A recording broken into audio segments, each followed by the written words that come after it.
Army chief general Qamar Javed Bajwa نے دہشت گردی کے خاتمے کے حوالے سے جو بات کی یہ تو 100% درست ہے کہ افغانستان کے اندر 21 ممالک کی افواج وہ نہیں کر سکیں جو پاک افواج نے کیا.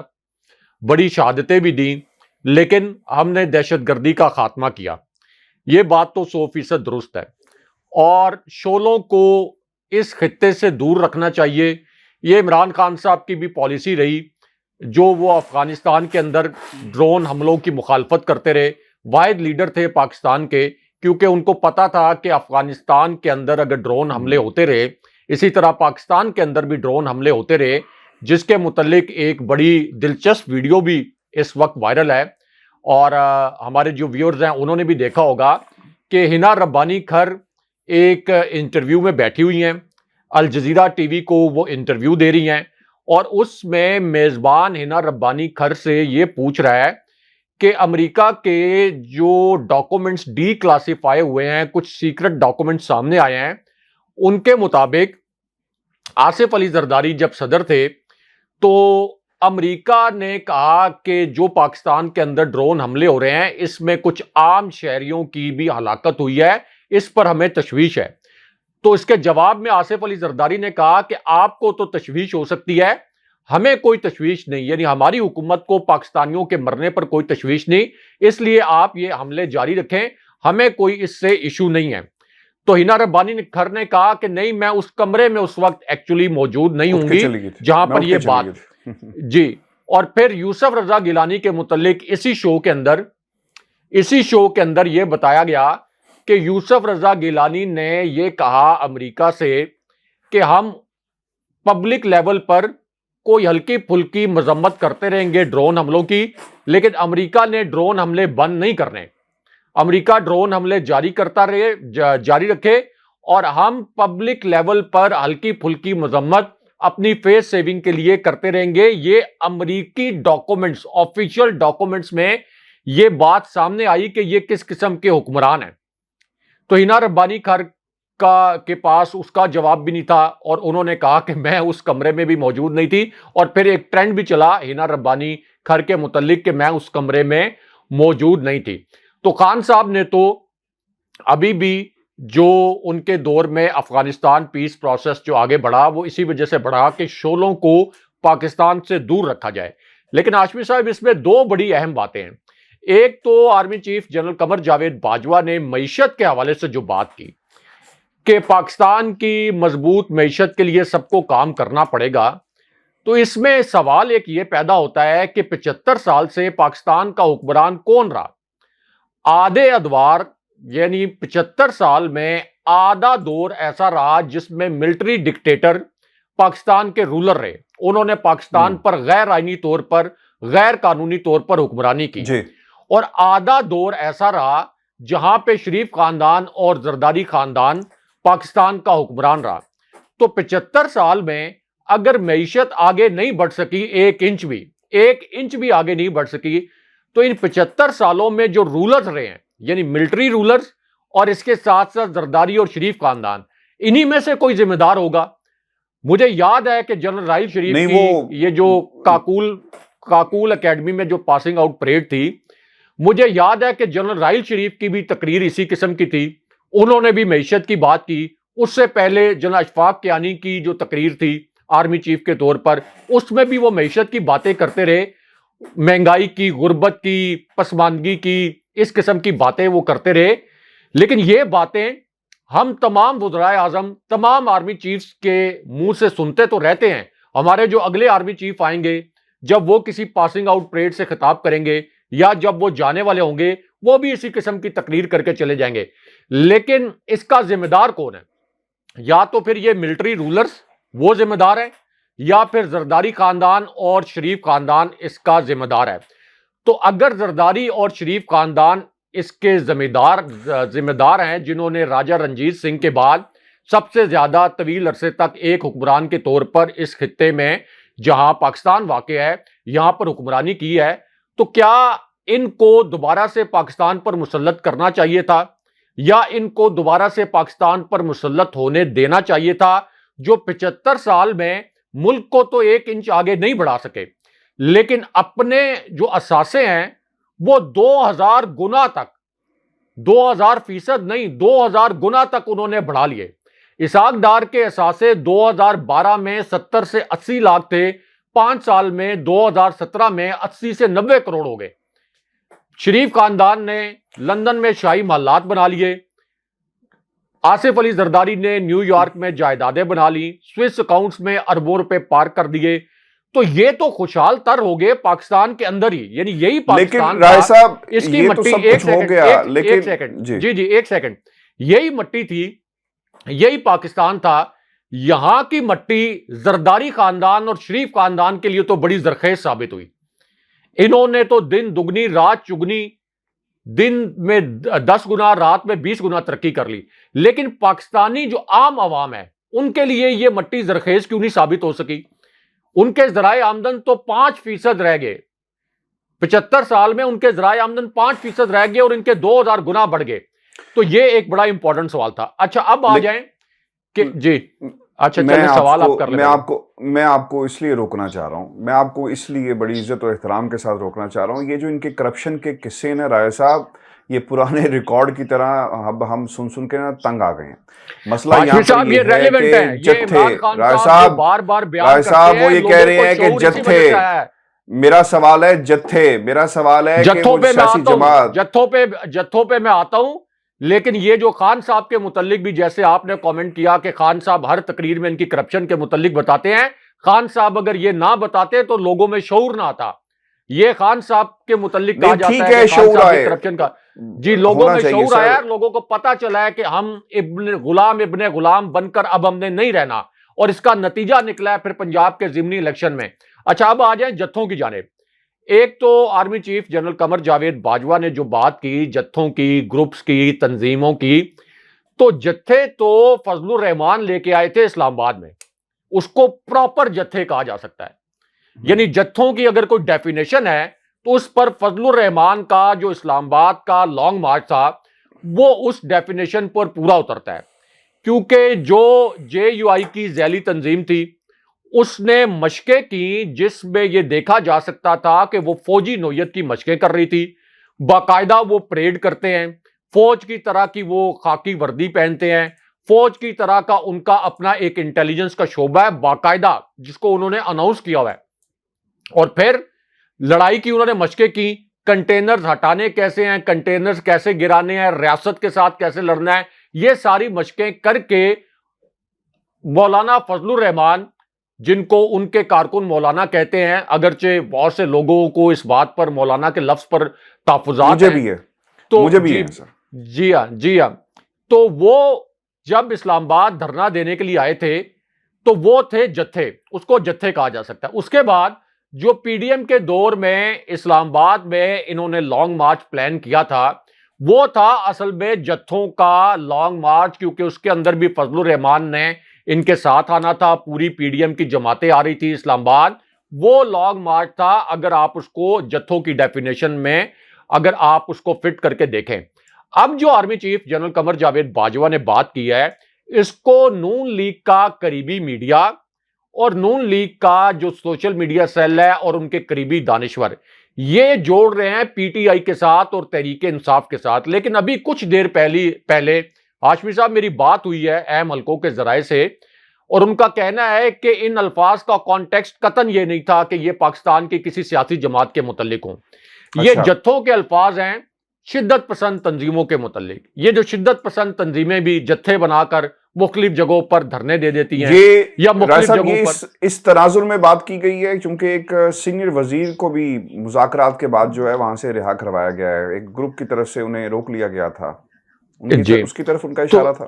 یہ جتھوں کا جو ابھی میری تھوڑی دیر پہلے عسکری قیادت کے قریبی ترین اہم ترین ذرائع سے براہ راست بات ہوئی ہے، ان کا کہنا یہ ہے کہ یہ ان جتھوں کے متعلق بات ہے جو انتہا پسند ہیں، اشتعال پسند ہیں، جو دہشت گردی کے واقعات میں بھی ملوث ہیں، کہ ان کو ہم کسی صورت اجازت نہیں دیں گے کہ وہ ریاست کو یرغمال بنائیں۔ اسی طرح جو گروپس کی بات کی گئی، یہ ہوسٹائل ایجنسیز کے متعلق بات کی گئی، پاکستان کے اندر بھی کچھ گروپس جو ہیں وہ آپریٹ کر رہے ہیں جو کہ ہوسٹائل ایجنسیز کے ہیں، اور اسی طرح کلعدم تنظیموں کی بات کی گئی، اور یہ اصل میں دہشت گردی کے کانٹیکسٹ میں بات کی جا رہی تھی۔ اس کا تعلق تحریک انصاف یا پاکستان کی سیاسی جماعت سے نہیں ہے، لیکن مریم نواز کا جو میڈیا سیل ہے اس نے جان بوجھ کر اس بات کو عمران خان صاحب کے ساتھ اور پی ٹی آئی کے ساتھ جوڑا ہے۔ اس معاملے پر یہ بالکل کلیئرلی میں بتا دوں کہ جو ذرائع ہیں انہوں نے اس بات کی تردید کی ہے۔ راج صاحب، یہ جو الفاظ انہوں نے استعمال کیے نا فیک نیوز کے اور پروپیگنڈے کے، یہ اس بہت ریلیونٹ ہے موجودہ حالات کے اندر۔ آڈیوز آ رہی ہیں، ویڈیوز آ رہی ہیں، اب تو آپ چاہیں آپ کی آڈیو بن جائے، میری آڈیو بن جائے، اب تو ٹیکنالوجی سر ایسی موجود ہے، اور ہم نے پچھلے جو 36 گھنٹے ہیں اس میں عملی طور پہ یہ نمونہ دیکھا کس طرح آڈیوز ویڈیوز آ رہی ہیں، اور پھر فیک نیوز کی بات بھی کی گئی اور پروپیگنڈا بھی جو ہے استعمال کیا جا رہا ہے۔ راج صاحب، یہ سیاسی جماعتیں جو ہے نا، یہ عدالتوں سے شاید سرخرو نہ ہوں یا عدالتوں میں اپنے کیسز کو ثابت کرنے میں کامیاب نہیں ہو پاتی فار دی آبویس ریزنز۔ کسی کی شفقت کا ہاتھ ہوتا ہے، جیسا خان صاحب یہ کہتے رہے متعدد دفعہ، لیکن فیک نیوز اور پروپیگنڈا اتنا زیادہ ہمارے اندر یعنی ہمارے معاشرے میں سرایت کر گیا ہے کہ آپ اس کو اب روک نہیں سکتے۔ ادارے ہوں ان کے خلاف ایک پروپیگنڈا چلتا ہے، سیاسی جماعتیں ہوں، شخصیت ہو، مقبول ترین شخصیت ہو، اس کے خلاف بھی ایک پروپیگنڈا چلتا ہے۔ اب تو سننے میں یہ آ رہا ہے کہ ایک سیاسی جماعت نے لندن میں باقاعدہ سروسز ہائر بھی کر لی ہیں رائے صاحب، اور پاکستان میں بھی سروسز کو مزید میچور کیا جا رہا ہے، اور وہ لوگ جو یہ کیا سٹوری ہے ذرا ہمیں بتائیں کہ سیاسی جماعت کون سی ہے لندن میں؟ ہمیں آپ بیٹھے ہوئے ہیں، اس کا نام بھی ہمیں بتائیں، رائے صاحب، اور کس قسم کی فرم ہائر کی ہے اور کیا کرنے جا رہے ہیں؟ رائے صاحب، کچھ دن پہلے ایک خبر فلیش ہوئی تھی جس میں یہ کہا گیا تھا کہ پاکستان مسلم لیگ نون جو ہے، میں آپ کو اس خبر کے تناظر میں یہ بات بتا رہا ہوں، لوگوں کو باقاعدہ انڈکٹ کیا جائے گا جنہیں کی بورڈ وارئرز کہا جاتا ہے۔ سیاسی ورکرز وہ نہیں ہوتے، کارکن صرف وہ نہیں ہوتے جو صرف آپ کے ساتھ فیلڈ میں موجود ہوں، بلکہ وہ بھی کارکن ہوتے ہیں جو کمپیوٹر پہ بیٹھ کر کسی جماعت کا سیاسی بیانیہ جو وہ آگے بڑھایا جاتا ہے۔ اچھا، یہاں پر جو لندن میں کچھ خبریں گردش کر رہی ہیں پچھلے جب سے مریم نواز یہاں پر آئی، کہا یہ جا رہا ہے کہ کچھ صحافیوں کی ملاقاتیں ہوئی ہیں، اور ان ملاقاتوں کے اندر پاکستان مسلم لیگ نون کا بیانیہ کیسے آگے بڑھانا ہے۔ نواز شریف، آپ کو یاد ہوگا کہ جب پاکستان اس سے پہلے بھی گئے تو جہاز میں ایک فوج تھی صحافیوں کی، پھر آپ کو یہ بھی یاد ہوگا کہ ایک خاتون صحافی آسمان شرازی کا ایک انٹرویو نہیں چل سکا تھا، تو اس کے اوپر بھی نواز شریف کی ایک آڈیو اور ویڈیو جو تھی منظر عام پر آئی، انہوں نے بیان کیا۔ تو ایک فوجی یہ جو سیاسی فوج ہے، ایک کارکنوں کی جو فوج ہے، اسے ہمیشہ سے نون لیگ نے تیار کیا۔ اب اسے ایک منظم طریقے سے ایک شکل دے دی جائے گی، اور آپ نے دیکھا ہوگا کہ سوشل میڈیا کے بغیر رائے صاحب چیزیں آگے نہیں بڑھ پاتی۔ آپ نے اپنا بیانیہ بنانا ہے۔ میں آپ کو اس کی ایک چھوٹی سی مثال دے دیتا ہوں۔ 2 روز پہلے جب مریم نواز یہاں پر آئی تو ایک فیملی ایون فیلڈ کے باہر موجود تھی جسے اپروچ کیا گیا وہاں پر کھڑے ہوئے ایک نیوٹرل صحافی نے، اور انہوں نے پوچھا کہ آپ کیوں یہاں پر آئے ہیں، بچے کو آپ نے گود میں اٹھایا ہوا ہے فیملی کے ساتھ۔ تو اس نے کہا جناب ہم عمران خان کی حکومت سے خوش نہیں ہیں، اور ہم چاہتے ہیں کہ جو غلطی اسے سدھارے۔ تو اس ایک فیملی کو اتنا زیادہ ہائپ دی گئی کہ باقاعدہ اس کا انٹرویو، اور پھر مریم نے اس کے اوپر ٹویٹ بھی کیا کہ میں اس فیملی سے ملنا چاہتی ہوں۔ تو یہ ہے طاقت ان لوگوں کی، اس گروپ کی، کہ جو ایسے کرداروں کو بطور ایگزامپل بنا کر دنیا کے سامنے پیش کرتے ہیں۔ تو اب آپ دیکھیں گے کہ لندن سے جب تک مریم یہاں پر موجود رہیں گی، یہ سوشل میڈیا سیل اور ان کے لوگ جو ہیں مزید آپ کو ایکٹیو نظر آئیں گے، اور میری اطلاعات کے مطابق جو اکاؤنٹس ہیں جس میں آپ نے کسی کی بیشنگ کرنی ہوتی ہے نا، تو سیاسی جماعت نے جو سروسز ہیں وہ دوسرے ملکوں سے بھی حاصل کی ہیں۔ وہ لوگ جن کو برطانیہ میں قانون کے کٹہرے میں نہیں لایا جا سکتا، مثال کے طور پر اگر کوئی شخص ناروے میں فیملی کا آپ نے کھوج نہیں لگایا ہاشمی صاحب؟ اس فیملی، کیونکہ مریم نواز جو ہیں، یہ جو فیک نیوز کی بھی بات کی army chief general Qamar Javed Bajwa نے، تو فیک نیوز کی اور فیک ڈرامہ کرنے کی اس کی تو سب سے بڑی ماہر صرف پاکستان میں نہیں، میں سمجھتا ہوں پورے اس خطے میں اور شاید ہی دنیا میں مریم نواز کے مقابلے کا کوئی کریکٹر ہو۔ آپ دیکھ لیں کہ جب یہ سیلاب متاثرین کے ساتھ ملنے کے لیے ایک انہوں نے نام نہاد ڈرامہ رچایا تھا، تو کس طرح ایک خاتون کی ویڈیو وائرل ہو گئی، اور انہوں نے کہا کہ ہمیں تو کرایہ بھی اپنے پاس سے لگانا پڑا، اور مریم نواز نے ایک پیسہ بھی نہیں دیا، اور الٹا ان کے پروٹوکول کے اوپر سرکاری خرچ سے لاکھوں روپے خرچ ہو گئے۔ تو مریم نواز تو سپریم کورٹ میں بھی آپ یہ جو فیک نیوز اور پروپیگنڈا کا ذکر کیا گیا جنرل باجوہ کی جانب سے، تو انہوں نے تو سپریم کورٹ میں بھی جعلی ٹرسٹ ڈیڈ جمع کرائی، وہاں پر بھی ایک فراڈ اور دھوکہ دہی کی. تو یہ بھی فیملی جو ہے یہ ہو سکتا ہے انہوں نے لانچ کروائی ہو سکتا ہے کہ وہ نون لیگ کے کارکن ہو، یا چلیں اگر وہ ایک فیملی پورے لندن میں کوئی عمران خان صاحب کی پرفارمنس پر تحفظات کا اظہار کر بھی رہی تھی، تو ادھر آپ دیکھ لیں کہ خان صاحب کے جلسے کتنے بڑے ہیں، پنجاب میں خان صاحب نے کس طرح سے کلین سویپ کیا ہے، اور پھر اوورسیز پاکستانیوں کا جو رد عمل ہوتا ہے جب نون لیگ کا کوئی ڈیلیگیشن جاتا ہے بیرون ملک کسی بھی جگہ پر، کسی بھی مقام پر، صرف یہ لندن اور یورپ کی بات نہیں ہے، امریکہ میں، سعودی عربیہ میں، کسی بھی جگہ پر، تو عام پبلک کا کیا رد عمل ہوتا ہے ان کے متعلق، اس سے پتا چلتا ہے کہ شریف خاندان سے لوگ کس قدر بیزار ہیں. اور مریم نواز، میں آپ کو نا ایک بات بتاؤں، یہ جو آپ بات کریں نا کہ اس فیملی کا کھوج کیوں نہیں ہم نے نہیں لگایا، کیا وہ معاملہ ہوا. دیکھیں ایسا پاکستان جو ڈائسپرا ہے نا، پاکستانی ڈائسپرا، یہ دنیا میں چھٹا سکس لارجسٹ ڈائسپرا ہے پوری دنیا میں. اور اگر آپ صرف رپورٹ دیکھیں نا، یعنی ان کی جو ٹوٹل تعداد بنتی ہے 8.8 کھوج لگانے سے میری مراد یہ ہے کہ کیا یہ تو اس قسم کے چیزیں لانچ بھی کرتے ہیں نا، پھر مریم نواز نے پہلے سے پلان کیا ہوتا ہے کہ میں ایک تصویر لگا دوں گی، ایک ٹویٹ کر دوں گی. جی بالکل آپ ٹھیک کہہ رہے ہیں. یہ 8.8 ملین پاکستانی پوری دنیا میں رہتے ہیں. میں آپ کو نا صرف ایک جو ریشنل ہے اس کے پیچھے دکھانا چاہتا ہوں کہ یہی فیملی کیوں. اچھا، پھر 1.5 ملین کے قریب پاکستانی برطانیہ میں رہتے ہیں. رائے صاحب، اب ان اوورسیز پاکستانیوں میں اگر آپ مائک لے کر سڑک پر جائیں نا برطانیہ میں کہ آپ کس جماعت کو ووٹ دیں گے، تو وہ ایک ہی آواز ہوتی ہے، پاکستان تحریک انصاف. کون سا لیڈر ہے؟ وہ کہیں گے عمران خان. دو تصویریں پکڑیں، اور ایک نواز شریف کی اور ایک عمران خان کی، آپ کسی جاتے ہوئے کسی گورے کو بھی دکھائیں گے نا تو وہ فوری طور پر ریکگنائز کریں گے کہ ہی از عمران خان. یہ وہ پہچان ہے جو عمران خان نے پاکستان کو دیا. اب آ جاتے ہیں اس فیملی کے اوپر. ایک فیملی 8 ملکوں میں، یورپ کے 8 ملکوں میں ابھی چند دن پہلے ہو کر آیا ہوں. فرانس، جرمنی، بیلجیم، اٹلی، اسپین، ہر جگہ پر جتنے مجھے اوورسیز پاکستانیز ملے ہیں 99.9% عمران خان صاحب کے پرجوش حامی ہیں. یعنی ایک تو آپ ہوتا نا کہ سیاست سے غیر متعلق نہیں، پرجوش حامی ہیں، اور میری ایکسپیکٹیشن سے بھی زیادہ. یعنی میں حیران ہو گیا. مجھے یہ تو اندازہ تھا کہ اوورسیز پاکستانیز کی بہت بڑی تعداد جو ہے وہ عمران خان صاحب کے ساتھ ہے، لیکن بطور صحافی میں نے جب ان کے ساتھ ایک کلوز انٹریکشن کیا تو اتنی بڑی تعداد میں عمران خان صاحب کے پرجوش حامی ہیں کہ یہاں پر کوئی اندازہ نہیں کر سکتا. بالکل آپ ٹھیک کہہ رہے ہیں. یہ جو عمران خان کی کابینہ یا باقی لوگ ہیں، ان کی پرفارمنس سے انہیں اختلاف ضرور ہو سکتا ہے. یہاں پر بھی لوگ کرتے ہیں، ہم بھی کرتے رہے ہیں. لیکن راج صاحب، عمران خان کی ذات سے کسی کو، یہ ایک شخص کا، یہ ایک فیملی کا یو ٹرن لے جانا میرا نہیں خیال کہ پورے اوورسیز پاکستانیوں کی کوئی نمائندگی کرتا ہے جسے لوگ استعمال کریں. اب یہ جو فیک اور پروپیگنڈے والی بات ہے نا، اصل میں ایسے کرداروں اور ایسے سیل سے جو فیک پروپیگنڈا جو ہوگا نا رائے صاحب، میں سمجھتا ہوں کہ یہ پاکستان کو کمزور کر رہا ہے.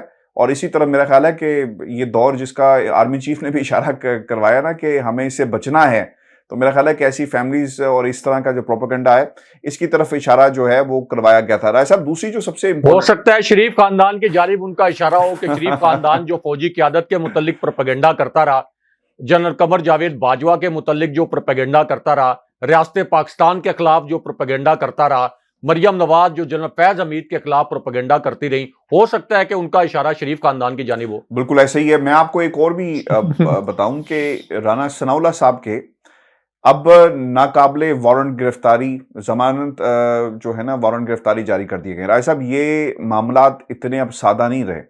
اگر کوئی یہ سمجھتا ہے نا کہ حالات صحیح ہو رہے ہیں تو حالات صحیح نہیں ہو رہے. حالات جو ہیں وہ ایک ہمیں انتشار اور ایجیٹیشن کی طرف جاتے ہوئے نظر آ رہے ہیں.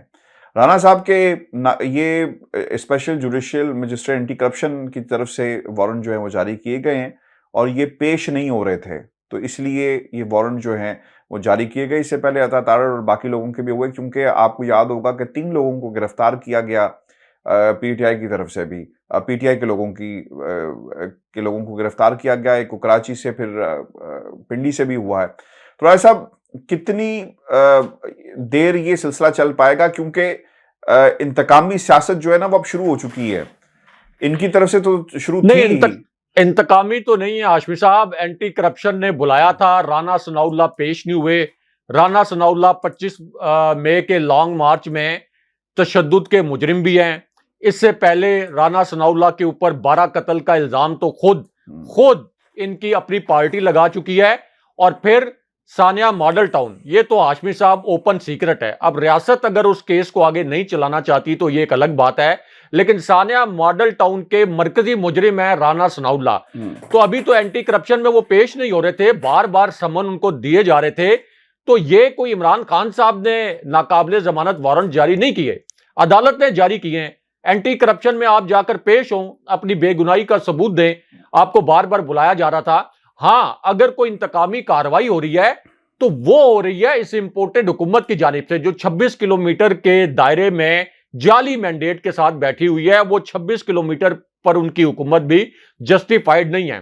آپ دیکھ لیں کہ تحریک انصاف کے جو بانی رہنما ہیں ان کو اٹھایا گیا, سیف اللہ نیازی کو سینٹ کے احاطے سے اٹھا لیا گیا. عمران خان صاحب کو گرفتار کرنے کے لیے کوئی کیس نہ ہونے کے باوجود 3 مرتبہ انہوں نے بنی گالا میں آپریشن کیا, اور اب تازہ ترین یہ خبر ہے کہ ان کو نظر بندی کا یا ان کی گرفتاری کا پلان ہے. اتنے یہ لانگ مارچ سے گھبرائے ہوئے ہیں. اگر آپ سمجھتے ہیں کہ عمران خان صاحب کے ساتھ نہیں ہیں, عام لوگ عمران خان صاحب کے ساتھ نہیں ہیں, تو آپ کو لانگ مارچ کا اتنا خوف کیوں ہے؟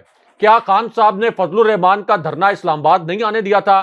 کیا بلاول بھٹو جو لانگ مارچ کے نام پر ایک چھوٹی سی جلسی لے کر اسلام آباد میں داخل ہوئے تھے, خان صاحب نے تو کہا تھا کہ بلاول بھٹو لانگ مارچ لے کے آنا چاہتے ہیں لے آئیں. وہ تو بلاول بھٹو کی اپنی کیپیسٹی نہیں تھی, وہ لانگ مارچ کے نام پر چھوٹی سی جلسی لے کے ریڈ زون میں پہنچ گئے. اور جب پی ڈی ایم لانگ مارچ لے کے اسلام آباد آ رہی تھی تو خان صاحب نے کہا تھا کہ میں ان کو کنٹینر بھی دوں گا, ان کو کھانا بھی دوں گا. تو خان صاحب کو خوف اس لیے نہیں تھا کیونکہ خان صاحب کو پتا تھا کہ عوام ان کے ساتھ نہیں کھڑے. ان کو خوف اس بات کا ہے کہ ان کے پاس ISI, military intelligence اور انٹیلیجنس بیورو اور سول انٹیلیجنس اداروں کی رپورٹ یہ ہے کہ خان صاحب کے ساتھ اتنی بڑی تعداد میں لوگ اسلام آباد آ جائیں گے کہ یہ ایک ریفرنڈم ہو جائے گا, یعنی اس کے بعد یہ تحریر اسکوائر بن جائے گا. اس طرح کی سچویشن بن جائے گی یہاں پر, اور پھر اس حکومت کے پاؤں جو ہیں اکھڑ جائیں گے. اس لیے یہ تمام غیر قانونی اور غیر آئینی ہتھکنڈے استعمال کر رہے ہیں. سپریم کورٹ کو بھی اس کا نوٹس لینا چاہیے, خاص طور پر عسکری قیادت کو اس معاملے کا تو نوٹس لینا چاہیے کہ اس لانگ مارچ کو روکنے کے لیے رینجرز ایف سی کا استعمال نہ کیا جائے. اچھا, اب یہ پولیس پہنچی ہے اسلام آباد, اور یہ بھی میں اپڈیٹ دے دوں جی, اور رانا ثناء اللہ کے وارنٹ لانے والی اینٹی کرپشن پنجاب کی ٹیم کو واپس بھجوا دیا گیا ہے. اب یہ موقف کیا اختیار کیا گیا, چونکہ یہ تھانہ کوثر رائے صاحب پہنچی تھی, وہاں پر بتایا گیا اسلام آباد کا تھانہ, جی وفاقی وزیر صاحب جو ہیں وہ اس تھانے کی حدود میں نہیں رہتے. 4 افسران اس میں شامل تھے جنہیں وفاقی پولیس کی طرف سے واپس بھجوایا گیا ہے, اور انہوں نے یہ بھی کہا کہ رانا ثناء اللہ کے وارنٹ گرفتاری پر ایڈریس فیصل آباد کا ہے اور تھانہ کوثر کی حدود میں نہیں رہتے. یعنی یہ ایک عذر پیش کیا گیا.